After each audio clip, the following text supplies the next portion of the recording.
Hello everyone, welcome to my channel.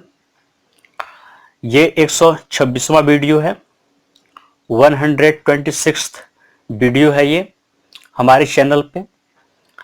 Please हमारे channel को subscribe करिए। अब जल्दी ही 4-5 लेक्चर्स के बाद 12th का मैथमेटिक्स का पूरा सिलेबस समाप्त हो जाएगा। कंप्लीट पैकेज आपको मिलेगा सिलेबस का हमारे इस चैनल पे 12th मैथमेटिक्स का। उसके तुरंत बाद हम लोग 11th मैथ को भी स्टार्ट करेंगे, ठीक है। तो जल्दी से इसको सब्सक्राइब करिए और शेयर करिए। और हम लोग का जो आज का टॉपिक है वो है मल्टीप्लिकेशन थ्योरम ऑन प्रोबेबिलिटी। इससे पहले हम लोग कंडीशनल प्रोबेबिलिटी के बारे में पढ़ें और उसके प्रॉपर्टीज के बारे में हम लोगों ने पढ़ा। 3 प्रॉपर्टीज के बारे में हम लोगों ने पढ़ा कंडीशनल प्रोबेबिलिटी के। अब ये नेक्स्ट में अब जो हम लोग पढ़ रहे हैं मल्टीप्लिकेशन थ्योरम ऑन प्रोबेबिलिटी पढ़ेंगे। तो इसको उससे कोरिलेट किया जा रहा है। कंडीशनल प्रोबेबिलिटी को अगर आपने पढ़ा है तो उसी से इसको कोरिलेट करने का प्रयास कर रहे हैं। तो चलिए पहले कुछ एजम्पशन देख लेते हैं इसके। देखिए, probability of E intersection F, ठीक है, कंबाइंड दोनों का इज इक्वल टू क्या होगा, probability of dot probability of f when capital E has occurred is equal to probability of f into probability of E when capital F has occurred, provided that probability of E is not equal to 0 and probability of F is not equal to 0। ठीक है, तो इस तरीके से अब देखिए इसको देख लेते हैं कि दो हम लोग अपना इवेंट्स लेके चल रहे हैं। Let capital E and capital F be two events associated with the sample space capital S. ठीक है, कैपिटल एस से एसोसिएटेड है आपके दो events capital E and capital F. Clearly this set E intersection F denotes the event that both E and F has occurred। इसका मतलब ये होता है कि E इंटरसेक्शन F का मतलब ये होता है कि दोनों इवेंट्स ऑकर्ड हो रहे हैं। जैसे एक इवेंट हुआ उसमें कुछ पार्ट E के भी है, कुछ F के भी हैं, तो उनका जो कंबाइन है वही होता है कि दोनों एक साथ हो रहा है। ठीक है, तो इसी चीज को इन अदर वर्ड्स आप लिख सकते हैं EF इज रिटन एज, दोनों अगर बोथ एक साथ हों तो इसको आप कैपिटल E डॉट एफ मतलब EF लिख सकते हैं या E इंटरसेक्शन F लिख सकते हैं। The event E intersection F is written as EF। ठीक है, इतना बात हम लोगों को समझ में आ गई। अब देखिए आगे हम लोग बढ़ते हैं।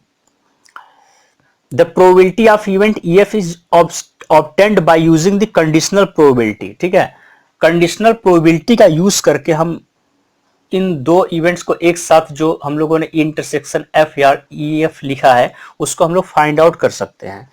तो अब देखिए हम लोग का जो नेक्स्ट चीज है वो इस तरीके से आएगा। We know that the conditional probability. अब यहां से आप कंडीशनल प्रोबेबिलिटी से कोरिलेट करने का प्रयास करेंगे। We know that the conditional probability of event E given that capital F has occurred, यही इसी पर हम लोग का कंडीशनल प्रोबेबिलिटी है। is occurred, has occurred is denoted by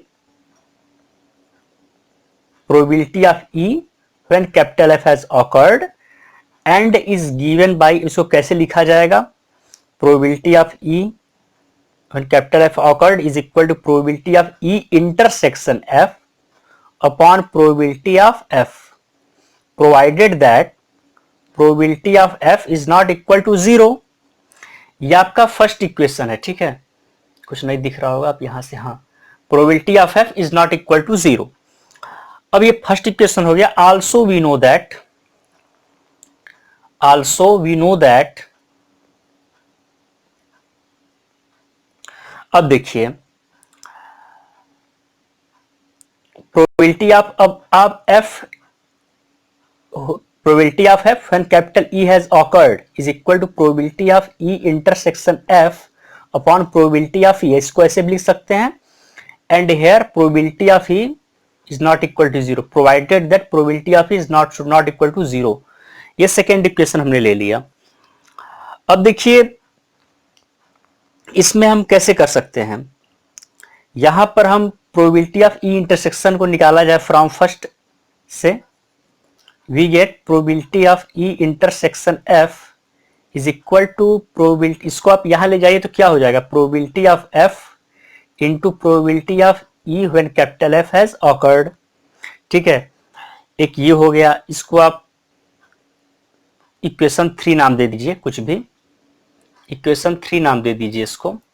अब फ्रॉम सेकेंड की बात करें, फ्रॉम सेकेंड, सेकेंड में आपका ये है, ठीक है, तो यहां से आप probability of E intersection F निकाल लीजिए, तो क्या मिलेगा आपका, probability of F when capital E has occurred and probability of E, ये आपका फोर्थ इक्वेशन हो गया। अब आप कंपेयर करिए इन दोनों में, ये दोनों चीज सेम है, जब ये दोनों सेम है और ये इसके इक्वल है और ये इसके इक्वल, इसका मतलब ये भी इसके इक्वल होना चाहिए, तो इसको कंबाइन करके इक्वल कर दिया जाए, तो then we get probability of E intersection F is equal to probability of E into probability of F when E has occurred is equal to probability of F into probability of E when capital F has occurred।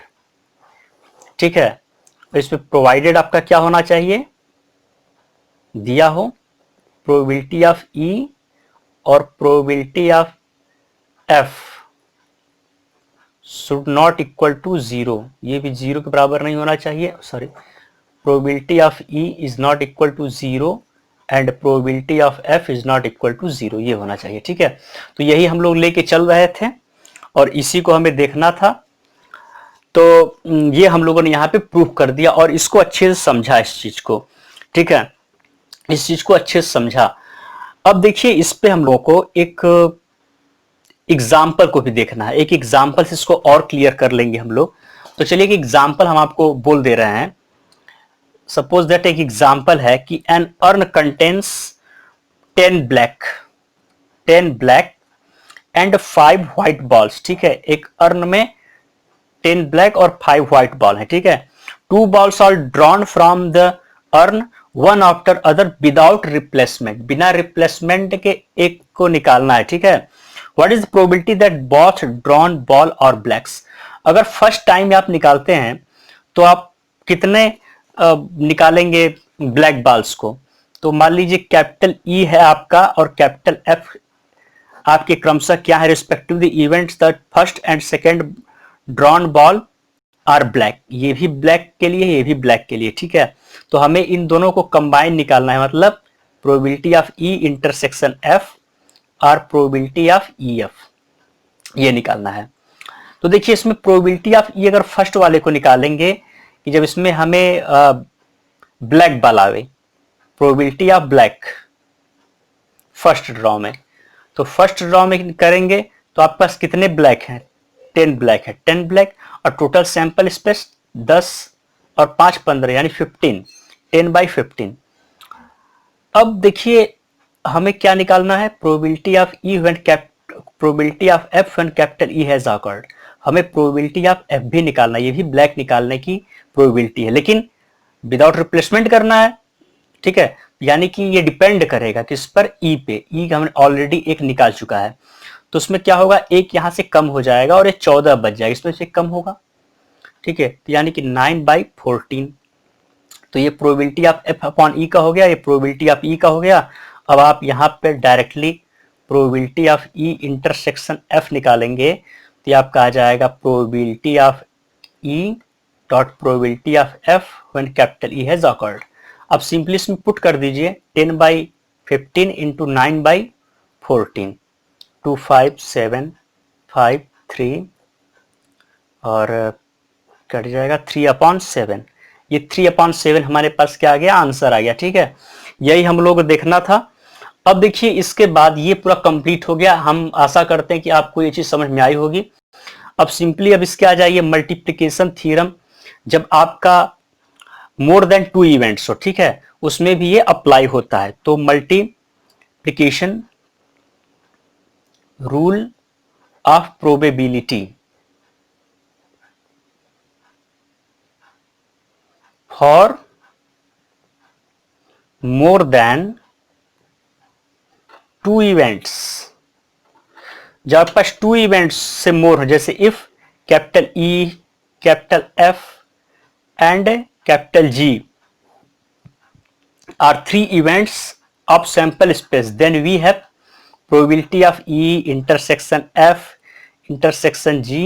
तो इसमें क्या मिलेगा आपको, पहले आप probability of E लिखोगे, फिर probability of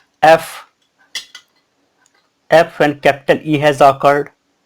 इसके बाद आप दोनों को लेंगे, प्रोबेबिलिटी ऑफ G को लेंगे when दोनों हो गया E और F। तो probability of E intersection F। ठीक है, ये हम लोग के लिए है 2 और मोर के लिए है। इसी तरीके से आप एक्सटेंड कर सकते हैं 4 के लिए, 5 के लिए एंड सो मेनी। ठीक है, तो thanks for watching the whole video. Support us, keep sharing और वीडियोस।